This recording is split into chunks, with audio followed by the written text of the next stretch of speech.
Pourquoi ce que Dieu a semé en toi ne pousse pas et quels sont les trois blocages que tu peux rencontrer et comment les surmonter ou bien les enlever. C'est ce qu'on va voir aujourd'hui dans cette vidéo. Donc, si tu es entrepreneur en lancement ou bien que tu es déjà lancé et que tu rencontres ces situations où peut-être tu vis des situations de blocage, tu ne vois pas les choses, les choses croître, tu ne vois pas le fruit de ce que tu as reçu, tu ne vois pas la graine, la semence que tu as, que Dieu t'a confiée, tu ne vois pas le fruit, tu ne vois pas pousser, ça stagne, ça végète, ça bloque.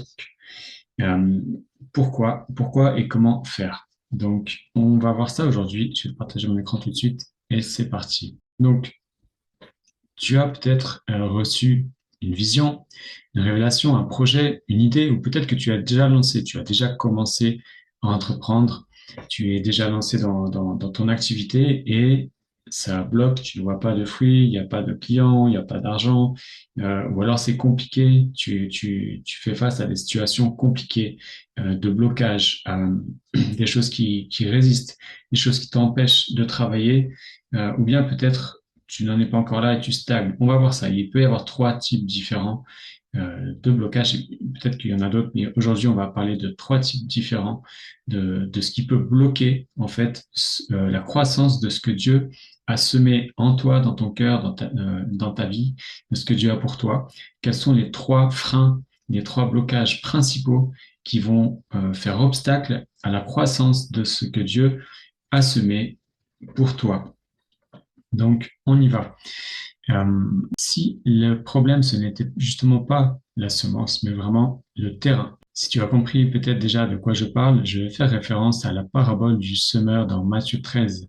Donc, dans cette parabole, Jésus identifie trois obstacles à la croissance de la parole de Dieu. Les corbeaux, les pierres et les ronces. On va voir aujourd'hui ensemble comment donc ces trois obstacles amènent des terrains infertiles et comment ça se manifeste concrètement dans la vie d'un entrepreneur. Les corbeaux, c'est quoi les corbeaux? Donc pour rappel, dans cette parabole, je t'invite à aller la relire dans Matthieu 13. Il est dit donc que la semence tombe et soit la semence tombe le long du chemin et les corbeaux viennent manger la semence, soit la semence tombe dans la terre et elle prend racine, mais il y a des pierres et qui font que il n'y a pas assez de racines et la semence meurt. Soit la semence met des racines, mais il y a des ronces et la semence elle est étouffée par les ronces. Donc en premier on va voir les corbeaux. Les corbeaux c'est quoi? Ce sont toutes les pensées volées, les pensées, les croyances qui vont faire que les peurs aussi peut-être, mais au départ de pensées, de croyances, qui vont faire que une idée, une vision, une parole, même une vérité, un appel ou même un message prophétique, quoi que ce soit, même si c'était ce que Dieu veut pour toi, une vérité pour toi, pour ta vie, tu ne vas même pas le considérer. Ça va venir dans une oreille, ça va ressortir par l'autre, parce que tu vas avoir des pensées du style non, non, c'est pas possible, je n'y crois pas, ou alors il y a telle ou telle croyance ou ceci, cela qui fait que je ne m'autorise même pas à l'étudier, à l'envisager. Donc, tu entends la parole, mais elle ne reste pas, elle ne descend même pas dans ton cœur. Voilà. Les corbeaux viennent la voler tout de suite. Il a dit un semeur sortit pour semer, et ensuite une partie tomba le long du chemin, et les oiseaux vinrent et la mangèrent. Voilà, les idées, les visions, les choses qui viennent sont mangées, volées tout de suite, si bien que tu ne vas même pas aller rêver, l'explorer, te visualiser en train de le faire, de croire que peut-être c'est possible pour toi. Non, même, tu n'es même pas capable de faire ça parce que il y a ces pensées qui vont dire, ben non, c'est pas pour moi, parce que cela, je suis pas qualifié, je suis pas prêt, je vais échouer. Et en fait, tu peux le reconnaître très facilement avec cette pensée de oui, mais ceci, oui, mais cela. Voilà. Quelques exemples typiques, voilà. Euh, Tu es coach, thérapeute, formateur ou autre, une autre expertise, et puis Dieu te met à cœur ben, une offre, un message, une clientèle cible ou un projet où tu te dis, tiens, je vais faire ceci, cela, et puis mais oui, mais, voilà, oui, mais c'est déjà fait par quelqu'un d'autre. Oui, mais je suis pas légitime. Oui, mais j'ai pas de diplôme. Oui, mais les gens n'ont pas d'argent. Oui, mais bla bla bla bla. Voilà, tu peux remplacer par la pensée que toi tu as dans la tête. Donc voilà, si tu t'entends, si tu t'observes dire ce genre de pensée ou dire ce genre de phrase, oui, mais rappelle-toi qu'il y a peut-être un carobot derrière qui veut te voler une semence que Dieu veut semer dans ton cœur. Donc, une clé ici, c'est vraiment de te rappeler que la parole de Dieu a besoin d'être gardée activement dans ton cœur. Elle a besoin de descendre dans ton cœur. Elle a besoin d'être examinée. Prends le temps. Si jamais ce n'est pas quelque chose vraiment que Dieu veut pour toi, etc., tu vas le trouver, tu vas le voir, Dieu va te le montrer, Dieu va te le révéler. Prends au minimum le temps d'examiner. Visualise-toi dans ce projet si ça marchait, si cette semence, si ce projet, si cette idée prenait racine et portait du fruit, comment tu te sentirais? Est-ce que ça serait au service de toi, de ta vie, du royaume, de tes valeurs, etc. Si ça se passait, s'il n'y avait pas ces oui mais, s'il n'y avait pas les obstacles, s'il n'y avait pas de problèmes, s'il n'y avait pas de difficultés, etc., si tout était possible, si Dieu faisait la croissance et que Dieu enlevait tous les obstacles, tous les problèmes, ok, comment tu te sens avec ça? Est-ce que tu te sens aligné? Est-ce que tu te sens juste? Est-ce que tu sens que oui, tu es appelé à ça? Est-ce que ça résonne avec qui tu es, avec tes valeurs, avec tes croyances profondes? Est-ce que c'est un oui? Et est-ce que du coup, si c'est oui, la solution ne serait pas de trouver à répondre et à enlever les mais et à changer la phrase. Je ne suis pas prêt, je n'ai pas de diplôme, mais Dieu m'appelle à le faire. J'ai l'impression qu'il y a tel et tel problème, mais je pense que je peux trouver une solution. Inverse la phrase. Au lieu de dire oui, mais il y a un problème, inverse la phrase.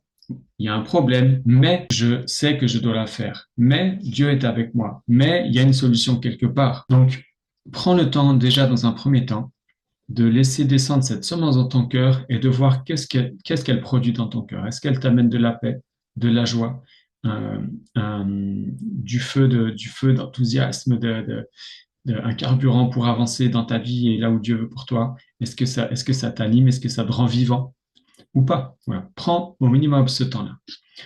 Deuxième chose, deuxième symptôme, deuxième blocage et comment ça se manifeste, les pierres. Les pierres. Je peux lire rapidement, je t'inviterai à aller relire toute cette parabole maintenant, mais là il est question donc de la semence. Une autre partie tomba sur les endroits pierreux.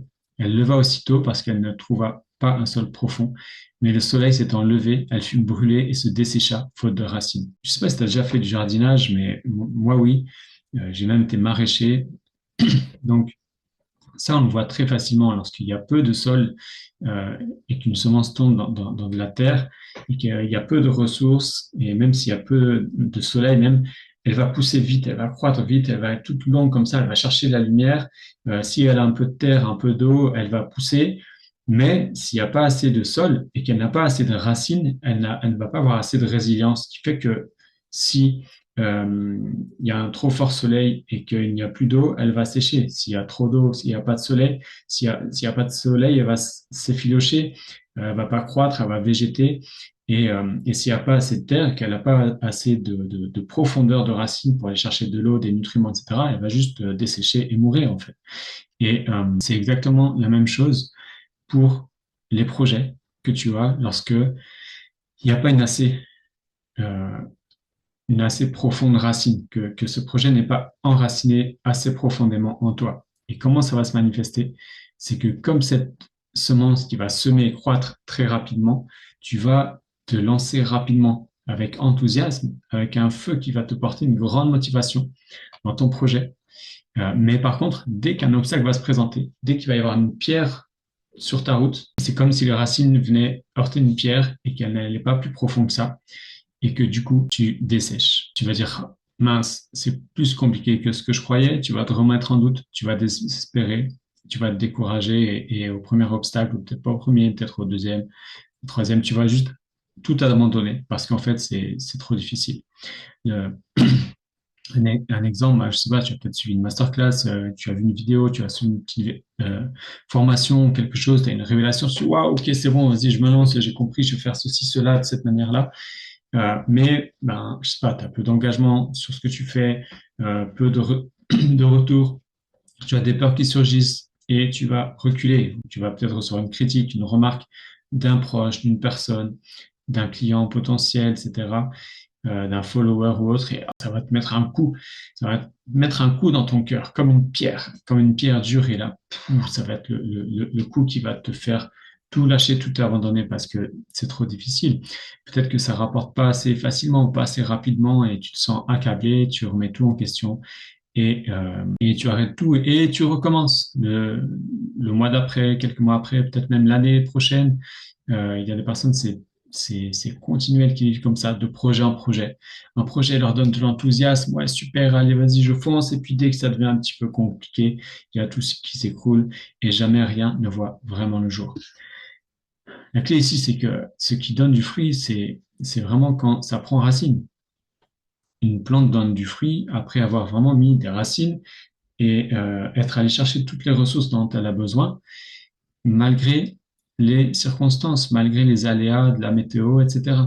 Donc, tu as besoin d'un profond enracinement. Sois enraciné dans la parole, dans ton identité en Christ et dans une stratégie durable aussi.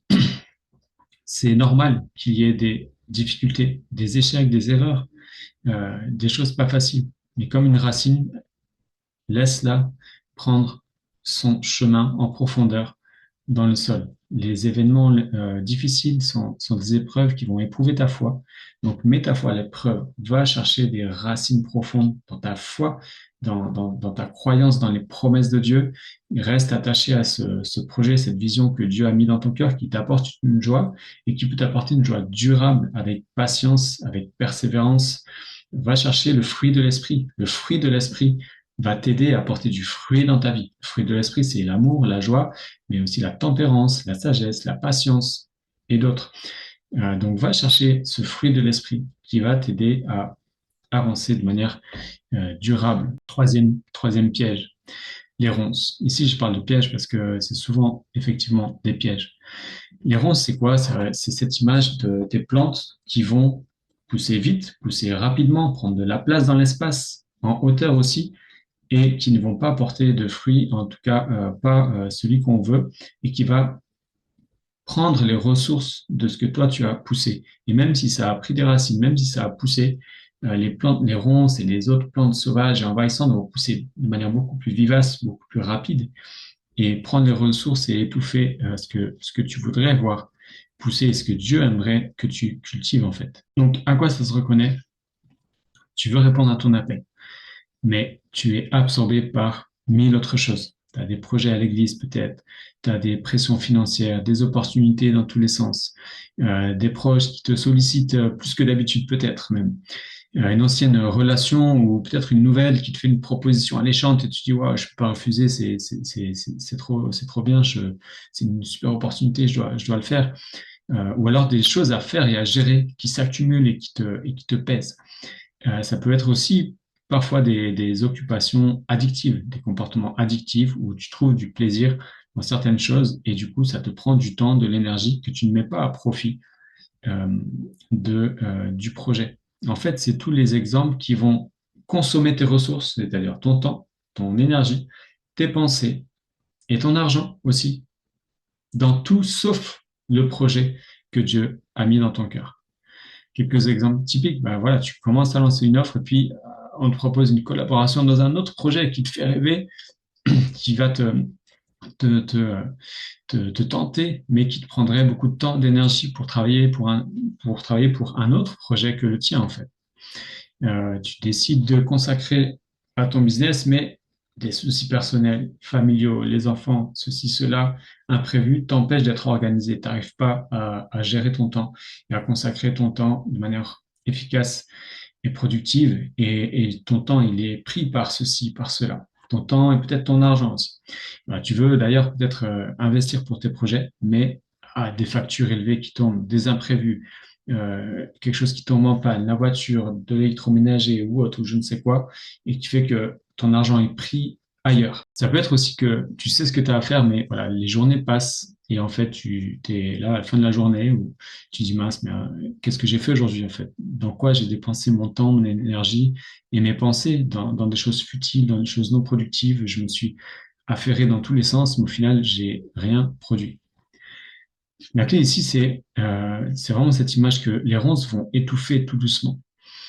Et ici, c'est vraiment le manque de priorité claire qui fait que tu n'arrives pas à gérer. Tu peux gérer, mais tu dois avoir des priorités claires et être engagé. Être engagé.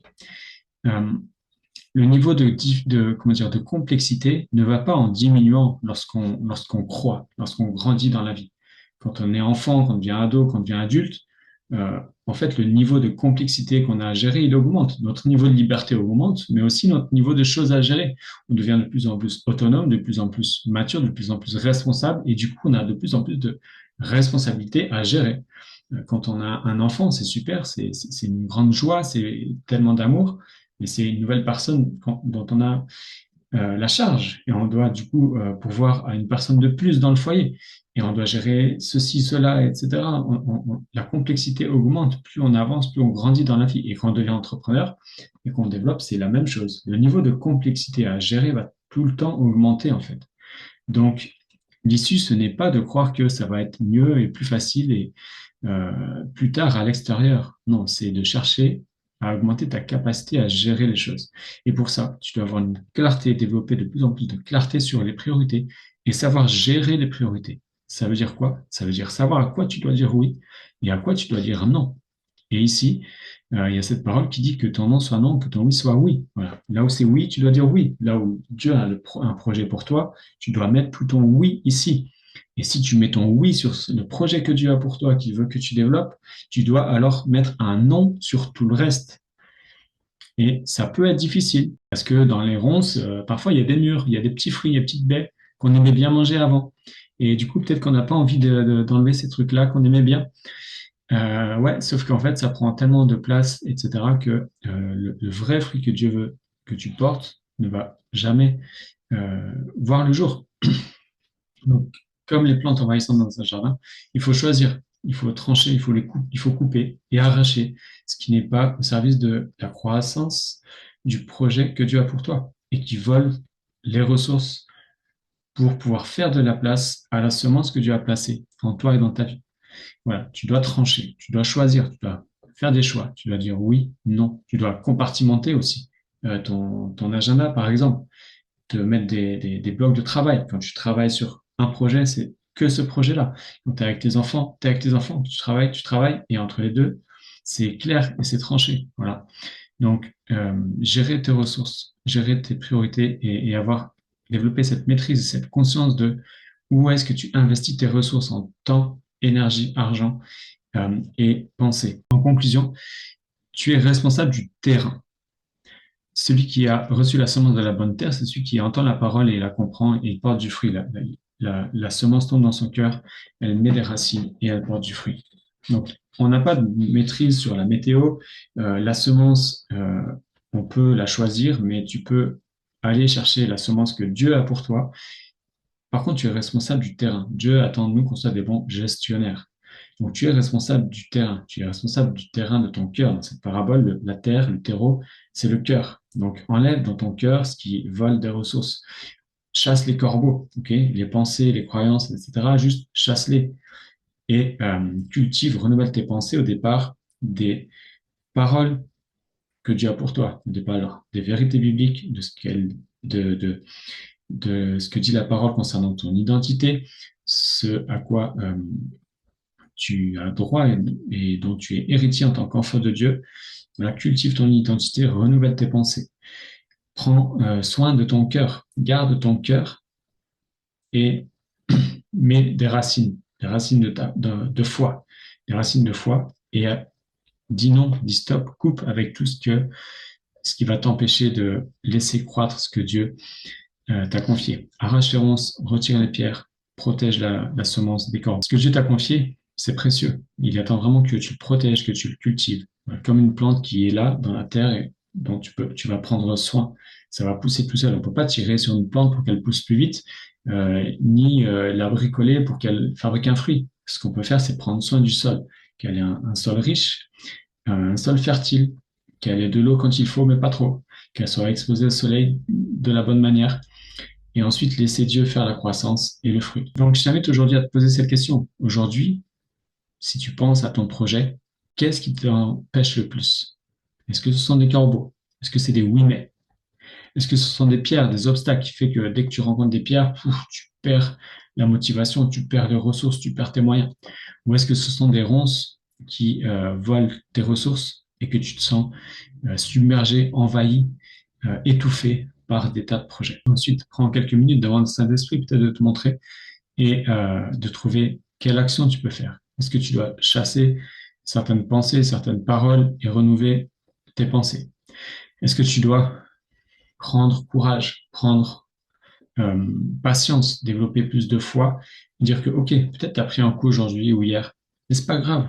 Tu vas mettre des racines profondes et tu vas continuer. Tu vas continuer de croître et de grandir. C'était un obstacle passager, c'était une pierre. Oh, OK, tu peux l'enlever, tu peux la regarder. OK, j'ai ça qui m'a fait mal. J'ai cet obstacle qui m'a blessé, qui m'a fait peur, qui m'a fait de la peine, qui m'a touché mon ego, peu importe ce que c'est, qui m'a blessé.